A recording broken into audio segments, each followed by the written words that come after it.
Cool. So, hey, I'm Will Ballance. I'm co-founder and CEO of Lavender. And hey, Patrick, thanks for being a user of Lavender.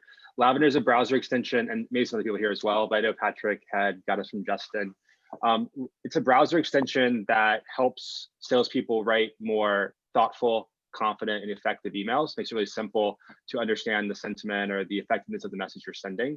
So excited to be here. Had a big background in sales, so excited to give some feedback.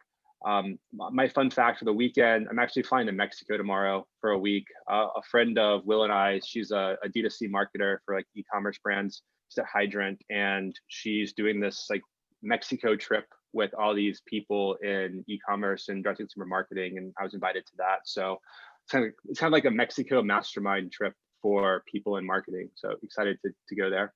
Wow, super jealous. That sounds fun. Yeah. Yeah, how do we get tickets for that? I mean, I don't want to go next now.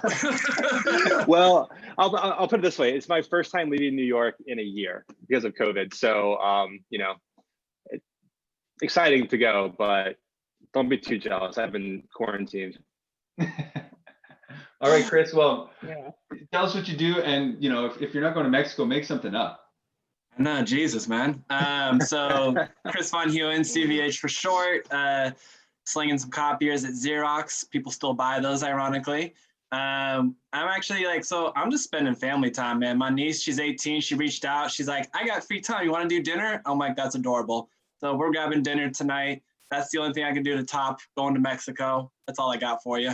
That's pretty what can awesome. I say? Family time. You're awesome. Yeah, Amy.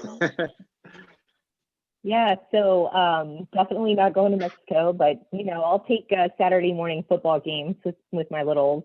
Those are always very entertaining. They're like first grade and then third and fourth grade. And the ironic thing about it is the first grade teams, they're just the worst. Like they lose every game like 48-0. It's just a cluster, And then my older son's third and fourth grade team is getting coached by the Frisco high school football coach, and those guys are like insanely good. So his team is like this well-oiled little like football machine. So it's always fun to watch them because those guys get out there and ball. And then I'm also going to an air show on Sunday, the Fort Worth Air Show. So I haven't been to one since I was like a kid, and my dad is former Air Force and he used to take us to air shows all the time. So I'm super stoked for my kids to get to watch the Blue Angels, and I got their earmuffs ready because like that shit gets real loud, and I cannot wait. Like COVID style in the cars, just watching the air show. It's gonna be awesome. Awesome. Oh, and I'm Amy. Yeah. That's what I got.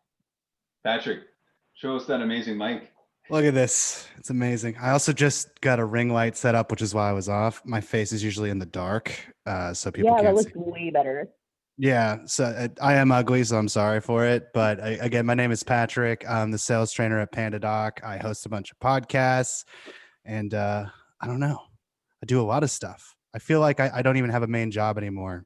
And I'm just really excited to help you guys out today. Awesome. All right, well, I'll hand it over to Dylan. I'm Francois. I sell Microsoft ERP and CRM software with Encore Business Solutions. And Amy didn't mention she works for Fortinet, so I'll throw that in there for you. Yeah. And Dylan, we'll hand it over to you. Tell us what you do and tell us how we can help you out today. Absolutely. My name's Dylan Dunstall. I actually got this invite through Sheila Fung at Kite/Uvaro, which is perfect timing for me. I actually just began this role last Monday, so I'm still very fresh in it, still learning, perfecting, crafting my scripts. What I'm really looking for today is just open and honest feedback. Maybe we could do a little bit of role play because we're not so much a business to business company as we are a business to customer. Mm-hmm. My role is I'm what's called a recruit development representative. So Uvaro is a 12-week remote sales training course where we really help people launch and accelerate their careers in tech sales. We do this through 12 weeks of remote instruction, as well as offer, live group sessions, one-to-one career coaching, and really focus on the business development, as well as helping people find their why in sales, in addition to helping them find, the niche of the industry that's right for them and how they can get there in the best time possible. in terms of fun facts, I don't have anything exciting going on this weekend, and having just started a new role, I'm actually a little bit excited for that. Give me a little bit of time to decompress and just sort of process the amount of information I've been sponging up. Awesome. Can you give us some insight or context into like maybe in your calendar in the next 2 weeks? Like, are you going to be doing a bunch of outbound prospecting? Like, what's a day in the life look like, so that maybe when we set up one of these role plays, you know, like, let's say Will is one of your first victims. You know, is Will like an inbound lead, or are you finding Will? Like, give us maybe a little bit of color there. Absolutely. Great question. So right now, because we're kind of ramping up in the onboarding process, I'm doing almost strictly all inbound. The way it works for most of it is obviously there's a great amount of uncertainty in the job market with COVID right now. A lot of people changing careers. So we have a lot of people going to the website. They found out about Uvaro through some of our marketing, and they're applying through the website to enroll in an upcoming cohort. And then once I have their information, we are beginning our sales cadence. So I'm sending that first email, making a phone call. I try to get to it within, 5 to 10 minutes of them applying. Going forward, I know starting next week, we're going to start looking at a little bit more outbound in returns to people who have expressed interest before, but never actually accepted an offer of admission, as well as eventually we're going to also get to, I can see this person on LinkedIn. It was in a hospitality industry. They're leaving that because of COVID related stuff, and kind of doing a little bit more of a cold outreach eventually there. So what I'd really like to focus on today, if it's okay with you guys, is just working on some of my scripting in regards to you've applied on the website, and now I've sent that first email, but I'm making that first phone call to kind of touch base with you. And generally our objectives with this are to set up a informative interview so I can learn a little bit more about your objectives, just make sure the course is the right fit for them, but also in that initial phone call, just to learn a little bit about their past career experience and sort of what led them to apply to the program. We get a lot of confusion, which I guess isn't too surprising, but where people apply thinking that this is either a job and they're going to do training and then begin with Uvaro as an employer. And we get a lot of people who think it's some kind of strict career service as opposed to a training course where we're going to, like a recruitment agency, place them in a position. And while we work with, we give them career coaching, we don't guarantee a placement, if that makes sense. So yeah, that's awesome. Hey, Dylan, if it's okay, Yes. I'm curious. So I know your questions today are around your call Yes, script, but absolutely. so this script comes after the first touch point is an email. Is that correct? Yeah, so the way our cadence works and the way I've been operating it so far is I'll send an email, and in the email, it includes a quick little blurb about us, but it also includes a link to my calendar so you can book sort of a 15-minute discovery session with me.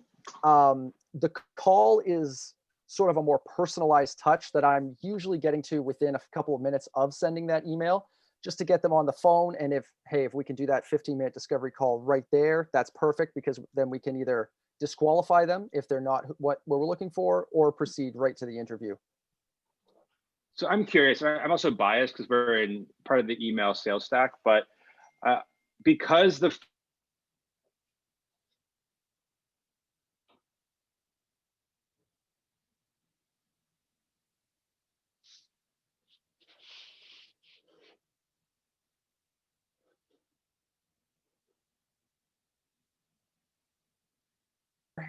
First interaction email script right now would be, hi, first name. This email is sent automatically, but written and addressed from a real human. It's me, Dylan.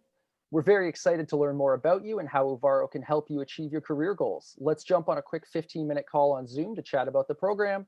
You can access my calendar here and book the time that's most suitable for you. It gives them the link. Alternatively, what day this week or next works best for you? Look forward to speaking with you. Best, Dylan. And then at the bottom, we also include PS. Check out what you have to look forward to straight from our graduates. And that links to our YouTube channel, where we've got a number of testimonials, success stories, things to get people excited about alumni. how's it working? I think it sounds good. I'm just curious, what's the benchmark like for success there? Is it working well? Great question. And I probably don't have the detail you're looking for, because like I said, I'm new with the role, and this is a script that was given to me. It can be I find- anecdotal. No, You of know, course. do you feel like it's working? I find maybe 10 to 15% of the people I'm reaching out to are proactively booking that 15-minute chat.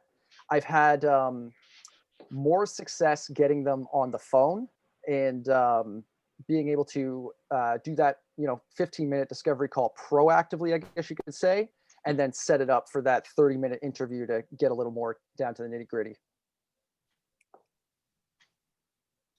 So my thought here, and I'm sure the other panelists might have some different feedback, but I personally am really against this idea of asking for 15 minutes. I think it's a big ask.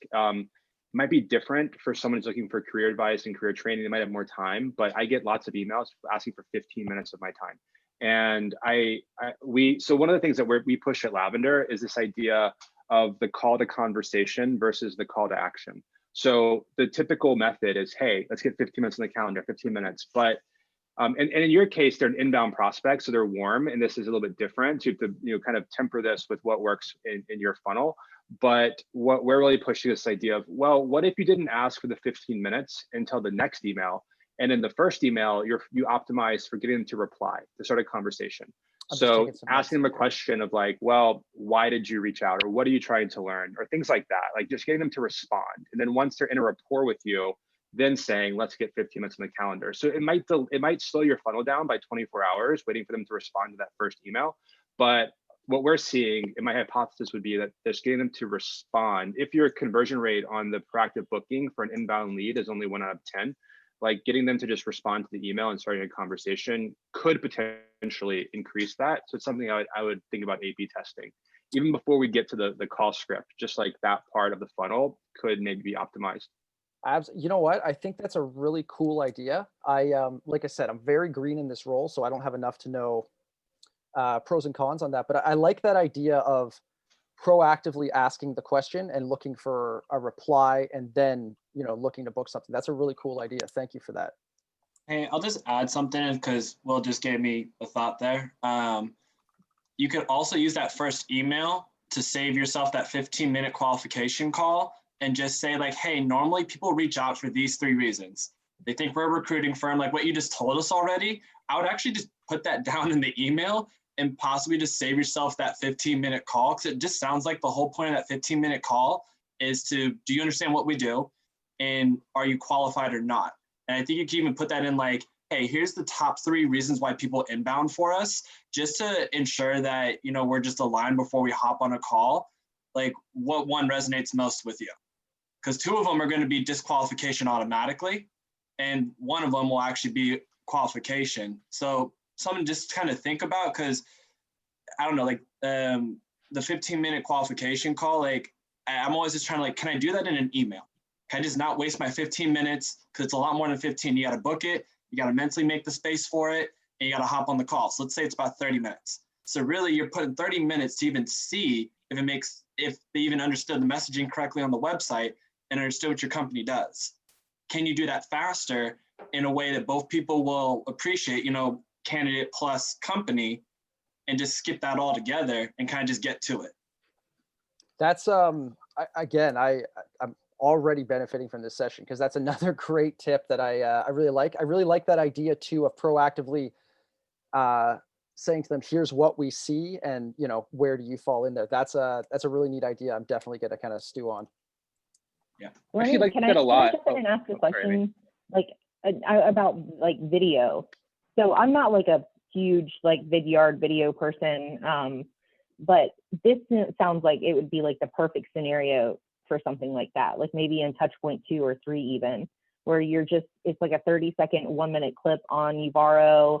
I mean, you guys could even have like something where you're a former student, so it could be like from your standpoint, and that would really humanize it and kind of give them something to go on, like, oh wait, this guy's like been there, done that. I think that would work really well in this. And I'm not like a huge like send out a bunch of videos, but I think for this, that would be a very human touch point that would roll right into, a call sequence, email sequence. I don't know. Do you do videos or anything like that? So full disclosure, I didn't create the cadence. This is the one that was kind of presented to me because again, I'm very green in this role. Yeah. What they have set up right now is on the day 7 of the cadence, sort of that last, like, hey, you haven't answered us yet. Let's, we are doing personalized videos. I very much agree with you though, Amy. I think that while a little bit more cumbersome to do initially, I think that personalized video may generate some better results. I think something interesting, because I know you mentioned Vidyard with that too, is not only then are we getting the metrics of who opened the email, but then who watched that video and using that to kind of, Yeah. I think that would be a neat tool in qualifying and gauging a level of interest. So that's a really great tip. And I think for personalization, like a lot of people think like you have to hyper personalize every video, but you don't. Like one of my first like blasts that I did for my net new customers right at Fortinet was, it was like, a couple touch points and then boom, it was just like a video that I filmed. It was like a minute long. It was just a, hey, I'm your Fortinet account manager, and just kind of gave them the spiel about a little bit about who I am and really what I want to do for them moving forward. And that was that, right? And it was very generic in that sense that I didn't like say their name and didn't, try to hyper personalize because I needed to do it at scale. But it still was effective. I kept getting like, seeing people like clicking on it and watching it. Not all of them would watch it all the way through, but that was fine. I just needed them to see that I was a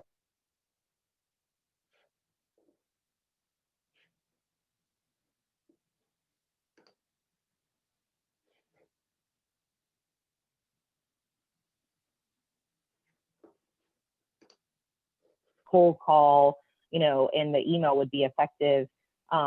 But I think in this day and age, especially for something like that, like your personal story condensed would be really strong and you probably get a lot of traction. I think that's a great tip.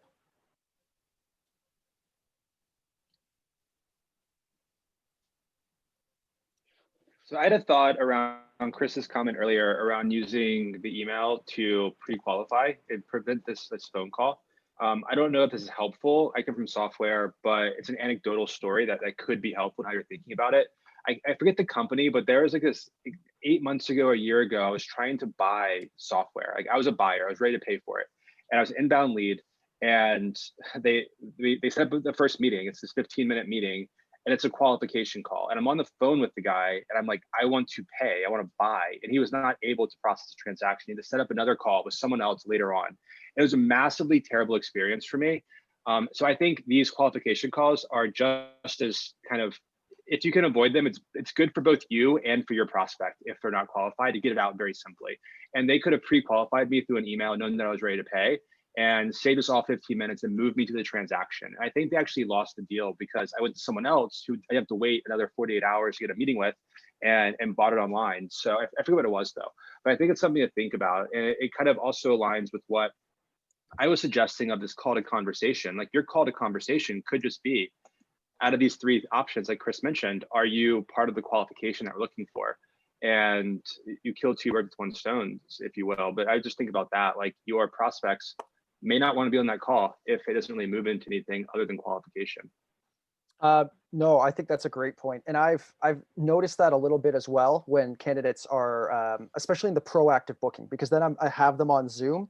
And don't get me wrong, we get some fringe cases where it's, wow, this person is not going to be successful in this program, let's disqualify them.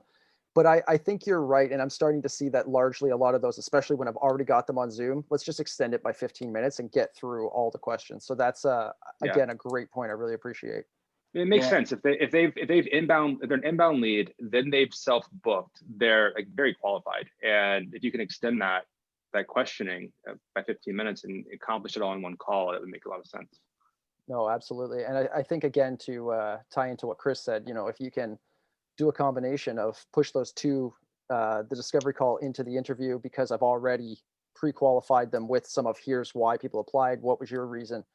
I think that's a powerful idea. What I'd add too is those that are not qualified this is how you take it to the next level with your brand, give them some resources to point them in the right direction. So this is where partner programs become powerful. If they're looking for jobs, recommend the top recruiters that you work with. If they're looking for other things, and those can just be 2 canned templated emails, based on their responses, and it'd be like, okay, we're not a fit, but I don't want to leave you hanging. Here's a couple of resources that better align with what you're looking for. Let me know if there's anything else I can do to support you, blah, blah, blah. Like this, that little extra touch, I swear, man, that will make a massive difference, because I never see companies doing that. Like they're just too self-centered, and they're just like, well, you're not qualified, screw you. I'm not buying, like, you're not going to pay me money. But it's like, this is brand reputation, because then what's going to happen is I will talk about your company to someone else and be like, you know what, it wasn't a good fit, but they recommended some resources. You should go check them out if you're looking for it, and just see what you can get from them. So little extra step, template those 2 responses. I think that could be really powerful for your brand building, and especially because it's B2C. Word of mouth spreads a lot faster than B2B, because people share that kind of stuff on social a lot faster. So you can even like hashtag it up and have some fun with it and things like that. Great suggestion. That's even just from a human standpoint, I think that's really great, because, we're sending them a rejection. There's obviously a little bit of emotion there on their side of, hey, this isn't what I wanted. But I think, again, that's a great way to uplift them. And like you said, build that brand and hey, we're not just here to make money. We're here because we're trying to help people, which is the mission of the organization. So that's Right. fantastic tip. Just looking at the clock, is it still worth, now with the feedback from Chris and Will, is it worth, like, assuming, you had that initial engagement via email with Will, do you want to still run through, like, what's most beneficial to you now, Dylan? I mean, do you still want to run through a quick phone call, or You know what? Honestly, I would be okay without doing the role play phone call, just because I have been doing it live and I have been practicing with my colleagues.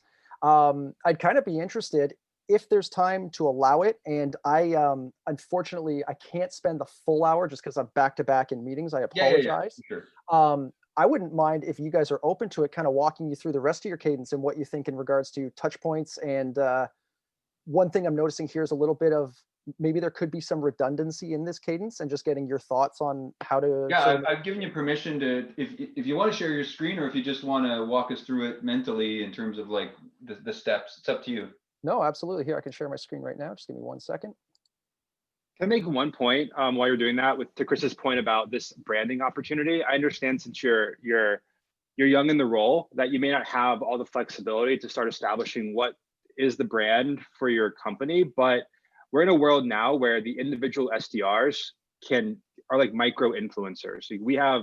We're seeing this all the time. People that are just SDRs at companies just get a LinkedIn following, or a Rev Genius following, or Rev Collective following, and they become influencers. So even if you can't direct the entire brand for your organization, like in your funnel, you can push that brand forward. I love Chris's idea around using that as an opportunity to help people that you're declining. And that should spill out into other people in the company and be part of the brand. But at the very least, you can do it in your own cadences. I 100% agree. And I love that idea too, of always, looking forward. And you never know, that person that you reject, maybe they go get a little bit more experience, and, they're in a position where they can help you in the future. And I would so much rather, leave them with a great taste in their mouth about our interaction previously, for sure. Yeah. Are you guys able to see my Sales Loft screen here? Yeah. Yep. Perfect. So like we talked about, first step, we do the email we just discussed. It includes the link to my calendar. Second one we're doing is making a phone call. And again, I'm trying to get on this, I see the candidates apply in real time within about 5 to 10 minutes, just striking while the iron is hot. They've obviously seen something on the website in the program and find a way Uvaro can help them. I want to jump on that while they're still in that mindset and see if I can build momentum there. We just have our voicemail script written into the cadence, but it's essentially along the lines of, hey, my name's Dylan, I'm with Uvaro, just trying to discover how I can help you in your career journey. Give me a call back, reply to my email. Looking forward to speaking with you. Day two. Sorry, quick question on that one. What's the time between step 1 and step 2? How much time do you have between the 2 tasks? I'm happy you asked, because that's something that I'm sort of struggling with a little bit in my mind. Is I send that email first because, and again, it's just the way it is in the system at the moment. Sales Loft brings that up as due, so I'm clicking send that. Couple minutes go by and I'm calling. So I think I'm happy you brought it up, because I think there could be a little confusion there. And hey, do you want to book with me? By the way, here I am trying to book with you again. I like the Right. proactivity of the phone call, but I almost wonder if the phone call should be happening before the email. I think it's either, so if you're going to go email first and then phone call, you need to give me some time to actually get the email, read the email, do something with it, right? Like And that was my thought as well. Yeah, it feels a little overwhelming to me to get an email and then I get a phone call in 5 minutes. I'm like, Jesus Christ, dude, like I got other things that I'm doing today. So like, just give me 24 hours to respond. So I think if you're going to go email first and everyone else can chime in, but make the call in 24 hours, like at least give me 24 hours to read and respond to the email.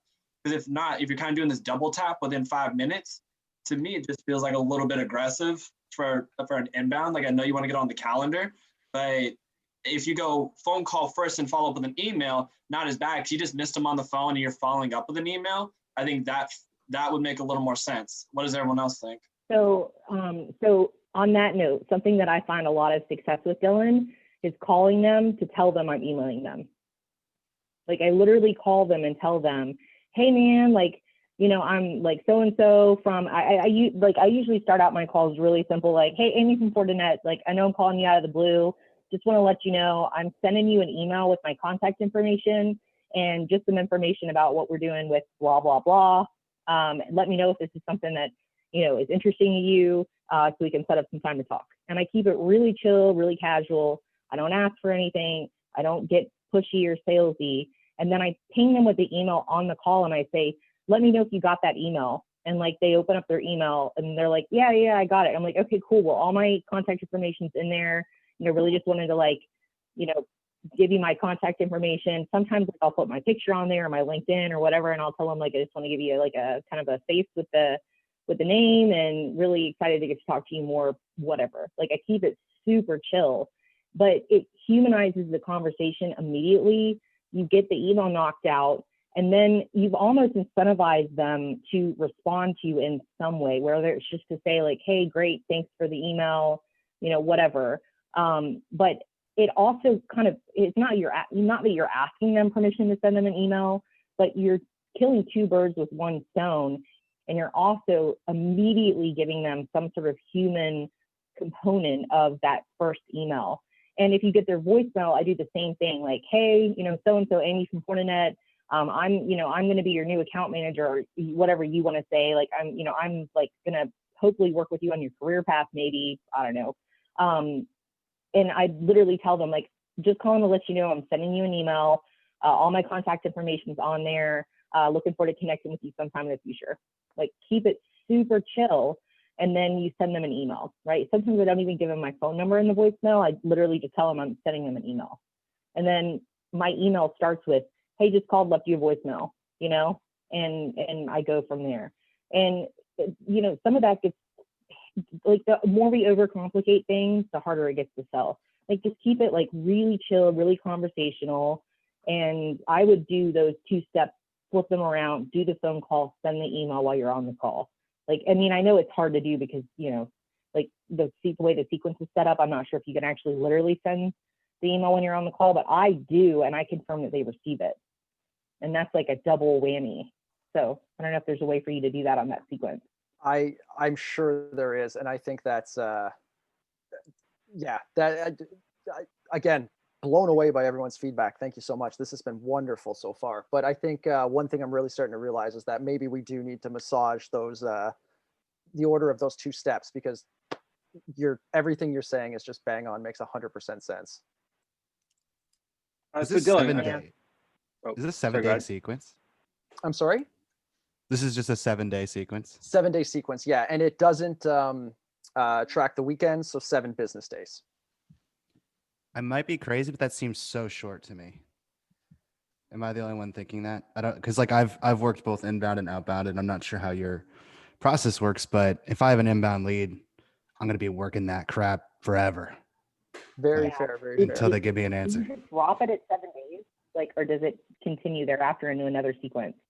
Great question. Like I said, I'm new to the company, so I haven't seen the full 7-day sequence. This is my first week of running the cadence. I know that because we're talking about now implementing outbound outreach into what I'm doing, I know that we are circling back to reaching out to candidates who maybe we couldn't reach before, things like that, finding out if they're still interested. I think, I don't know, but largely part of the reason that it's 7 days is we had one person who was running the cadence before, in addition to a couple of other roles. Now we, myself and my colleague Rizal, we've both been hired to be dedicated on this.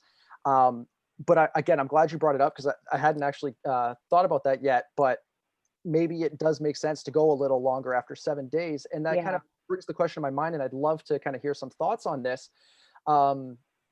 If you think that if we're going past 7 days, what kind of time frame do you think? Because I don't know if it makes sense to then day 8, day 9. Do you think there should be, give it half a week, give it a week, follow up after a month? Like what your thoughts are on that? I'm a huge at least 2 proponent. weeks. Yeah, definitely give them some time, man. Like that's the one thing that we can do is like we put a nail in our coffin sometimes in sales when we're too needy. And it's kind of like dating, right? Like if you just go all out there and you're just all in and all up, you just come across as desperate. That's a great analogy. If you're confident and you're supportive and you send some value like a week later, and you kind of ping them again and push them a little bit. I don't think that the sequence has to be like, okay, step 7 and then wait a week and then wait a week and then wait a week. You could probably have a few touch points in there, like email, go on back on LinkedIn and ping them with a voice message or, whatever, get creative with it. But I definitely think they're like, this is like, 7 touch points is like the minimum for response sometimes. You're lucky if you get them on that first call, but 7 is like, I've had to put 20 touches on an account before I get a response. So I think you definitely need to like roll this out a little bit more and just have some fun with it. Well, William looks like he's got a bunch of data he wants to share. Well, I think to Amy's point, I don't know how recent this data is, but I know a few years ago, it could have changed, but a few years ago, the average number of touch points needed to get a prospect to convert either in a sales or marketing funnel was 7. So if your maximum touch points is 7, like it should be longer. At some point, what's your activity on nurturing that lead? It might adjust. Like in the first few weeks, they're an inbound lead. We should keep doing it. At some point, if they're not responding, that might get sent over to marketing and put into a content drip. And that's when sales and marketing start to overlap on this prospect. Some of the stuff I was thinking around your actual cadence, I agree with both Chris and Amy. The email and phone, like back to back. So one of the things I think, especially when I was in an SDR role, it's like I always wanted prospects to answer the phone right now, because that was my timeline. The timeline I was given by my boss of close the deal by here or this time. But now that I'm in the buying position, like I've got 20 meetings at my team, we've got design, engineering, we've got a million things going on. And maybe I can't read your email right now or get your phone call or make my decision right now. Like you're on different timelines with different pressures from whatever's going on in your organization and what you need to do. So I think like Chris said, like give them time to breathe and to get that first touch point. But I think that first touch point, despite us being an email company, I do think it should be on the phone. And then it's a really easy way to follow up with an email. So on the email topics, I was curious, did you write these cadences or are they provided to you by the company? These have been provided to me right now. That being said, as I'm settling into the role, I anticipate I'm going to get a lot of freedom in regards to changing them, experimenting, and tracking the success of them. So one thing I'm noticing just off these preview snippets here is your team uses really formal language, and it might work for your organization. I'm not sure. One of the things that we track in Lavender is how formal or casual an email is, and especially in B2C. One of the things that we see is emails that are slightly formal or slightly casual have the highest conversion rates, both in marketing and in sales.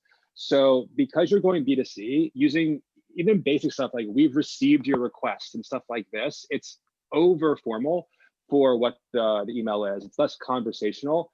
And these small tweaks, like we've seen the super small tweaks to this formality lever really drive increased conversions. So I would, if you have the ability to, not to plug our own product, but I would think through like what's the formality and casual scale of your subject lines and your emails. Like even something like invitation to an info session versus something like, hey, you're invited. Like these are different types of ways of saying the same thing. And I think one is more conversational. And with that, I think Amy had this point around the video. So personally, I hate receiving videos from reps. I don't like receiving the voice messages. However, I watch all of them and I listen to all of them and I remember all of them. So while I'm like, well, now I've got to devote a minute to this pitch, I still do it and it's more effective. So why don't you move the video like way up in your funnel and introduce yourself as a person versus that being like when they've never responded to you, which they have no reason to. They don't know who you are. They don't know Dylan. But why is that your last effort is to now introduce yourself? You should introduce yourself. If you're gonna use video, put it in the top of the funnel and put a face to a name. And now you're Dylan. You're not some guy cold emailing them off of Cadence. I would suggest moving that up. I don't personally like getting them, but I watch them all and they're effective. So I think that's a great point too. And that was when I was given the Cadence, I was surprised we didn't do video earlier. And I think I have a one-to-one with my boss on Monday. That's definitely something I'd like to address is just moving that video up, because like you said, even if they don't watch it, I'm a big fan of those Vidyard animated previews. And just when you can see, even if it's just like a, hey, whatever, written on a whiteboard, it's that personalization. I think that would help them with, like you said, less formality as well. And just, hey, I'm here, I'm involved in you, I'm here to help you, rather than, hey, I'm here to enroll you, I'm here to sell you something. Being more interested in them versus more self-interested. A great tip. I think also, so when I was like 15 years old, I read this book called Zag. It's a marketing book. It was the first marketing book I ever read. And I'll save you the $15 purchase. The entire point of the book was when others zag. So if everyone's doing one thing, like do the opposite. So there was an SDR from a company who reached out to me on LinkedIn the other day, like 2 days ago, and was not trying to sell me actually. She's a user of our product and just reached out to say she followed my co-founder's content, liked our product, but she sent us a voice message. And it was like so uncommon. Most people that send requests just do the personalized note, and you kind of wonder, is this an automated sequence that they're doing, or is it personalized for real? But her just being like, hey, Will, I follow your co-founder's content. I wanted to follow your content. It was something that I listened to it and I devoted the 30 seconds to it, and it just stood out to me. Although it takes more time for like you to read it to like listen to it and versus reading it.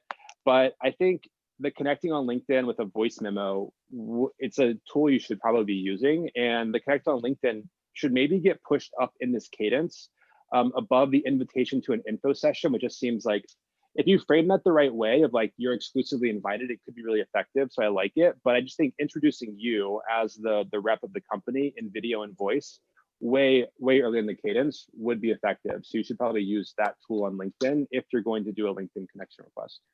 So That's a great idea. I have a quick question for everyone. I wasn't reading marketing books at 15. So William, you're clearly, I don't want to say you're not normal because I don't think that's allowed, but when did you start your first software company? At like 16? If you want to call it a software company, I mean, it wasn't a company, I didn't make money, but I released my first software product for free when I was in 8th grade. Oh. Okay, so I was pretty young. Yeah, I want to talk after. I see a partnership potential there with Uvaro too. You know what I mean? Like for real. That would be like if you could get in with some of those tech, like any sort of sales training schools and stuff, and like have some partnerships there.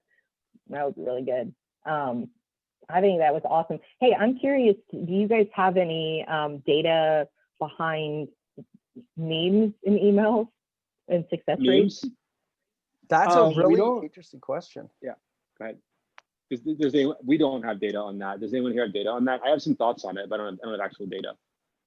Yeah, I don't have data. I just got thoughts, like, because like Kayla loves using memes, and I mean, I think like it's like a give or take. Like if you use them in an email, it depends on the firewall preferences if they'll allow them in there or not.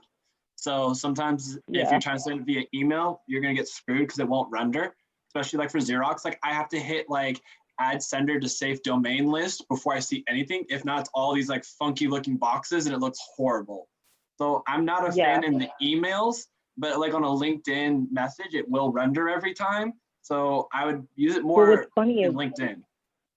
if it's coming from a school, or I mean, if it's coming from a like a cybersecurity company, like most of the time they download, they're like, we'll trust this file. This is coming from a vendor. But what's funny is, I will tell you right now, I have, it's probably 100% success rate on responses on emails with memes. Like, I mean, seriously, if you're getting ghosted, like you throw like a crying face meme in there, like a girl crying, sitting, you know, that one where the girl's coloring and she's crying, she's sitting at a desk, you know, I'll do that. I'll use the, like Adele's like hello meme. I use that a lot. I'll use the, like the Spaceballs combing the desert, you know, looking for something. I mean, I like, you name it, like I throw them in emails and I literally like say like, hey, I've been pinging you, you know, I know life is crazy, you know, whatever, and then just meme and nothing. And literally 100% response rates on those emails every That's time. super interesting. Do you do GIFs as well? Or GIFs, whatever you want to I say? don't do those. I would, but I think like, I just have like my go-to memes that I use and I just copy and paste them and dump them in there and go. But I think the reason why it works so well is because it helps to show like a little bit of personality, and they like, and then it makes them curious and they're like, what's up with this weirdo, you know? And the next thing you know, they're jumping on a phone call or responding to your email, and hey, it might get you to a no faster, which is fine, you know, but it just works, man. And like, that's why I'd really love to start like where we just got outreach and we can start using it. And I'm really super stoked to start looking at the response rates on my meme emails, just so I could be like, hey guys, look, memes work. But no, seriously, I mean, that could be like further down in your sequence, because, you know, they're not like overly professional, but hey, they get traction and they work. So coupled with really strong copyright, you know, I think that you'll nail it. It just takes getting someone's attention, man. Just getting them to where they're like curious enough to respond. Like you can give them all the value in the world and they'll ignore it if it's not high priority. But sometimes they just can't ignore humor and a sense of humor and a person that's willing to stick their neck out. Like, I don't know. So try it maybe further down in your sequence, just throwing in a meme email when you're getting ghosted, and, you know, So, what's the worst that could happen? Dylan, I would definitely do that. So one of the things we think a lot about, especially with our design,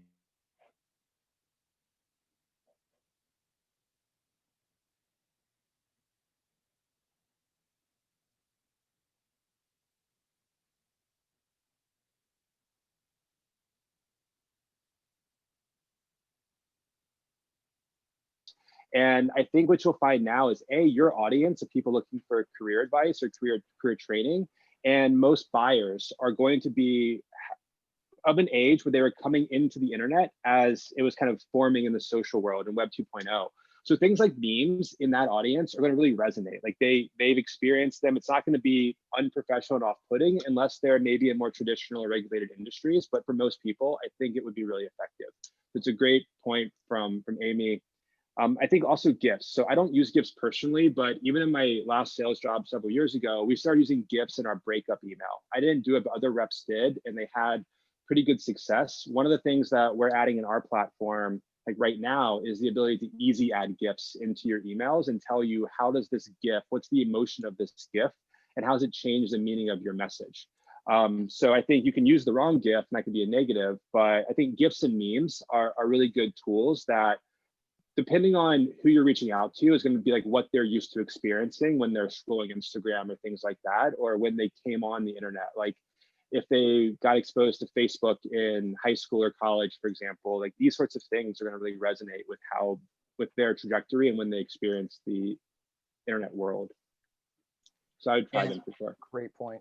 I'll also just throw in too, like your target audience is probably young people, and we're very casual. So kind of going back to like tonality of the emails, like even with me, I have calls and I sell copiers to IT and finance people. I'll just be like, hey Jake, how you doing today? Like I'm super casual in how I talk to folks because it's just who I am. But I think especially when I write too, like I write very casual because people like formality, you reciprocate that, you kind of stiffen up a little bit. And you're trying to create a human connection here. it doesn't go well for like being overly formal, because it's just like, ugh, I got to be formal. And again, like certain industries that may apply well, but generally speaking, I think people are seeking human to human connection, especially with COVID right now. So the more conversational, the more like you're having a beer with somebody and just like, you know, a random person at the bar sitting next to them talking, like, and then especially because it's your audience, the gifts, the emojis, whatever, like those things will probably work well, because it's how I talk right now. Like if you see my posts on LinkedIn,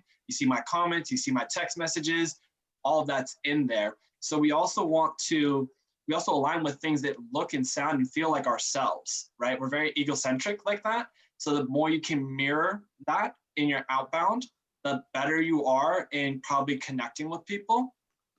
And I think it's just kind of going to that level, just like, hey, how do I create intrigue and interest to get them to want to connect with me in a way that is like kind of zigging and zagging, right? Because like if everyone's doing whiteboards on Vidyard, which has been around, like I've seen the whiteboards for about 3 years now, so I wouldn't recommend it, because it's like I've seen it, like it's kind of run its course.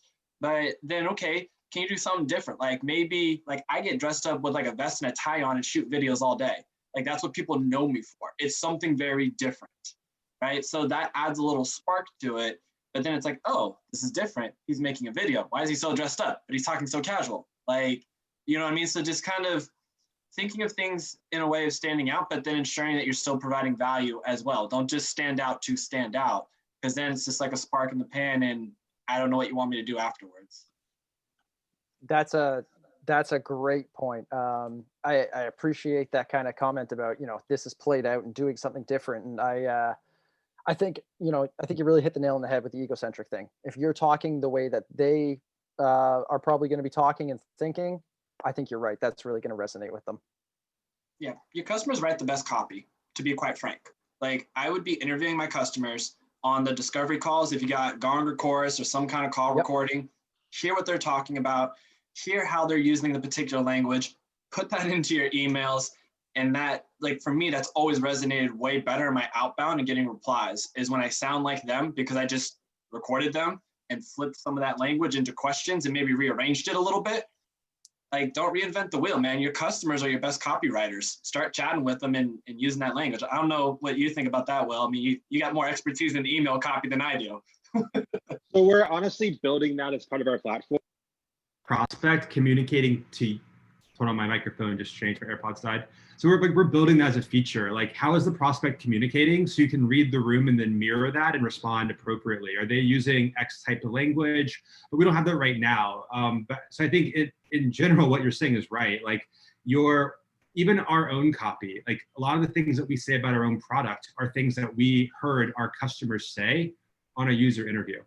And we've like maybe have condensed it down or something into more like snappy language, but it was what they told us. And I think Chris is right, like that your customers are the best source of content and the best source of how to describe your own product. So I know in your role, like you're brand new there and you don't have like, you can't change the entire copy of the entire organization, but you just talking to prospects in your own world, you can start taking what they're saying and use that in your net new phone calls or email outreach and definitely start adjusting it, like Chris had said.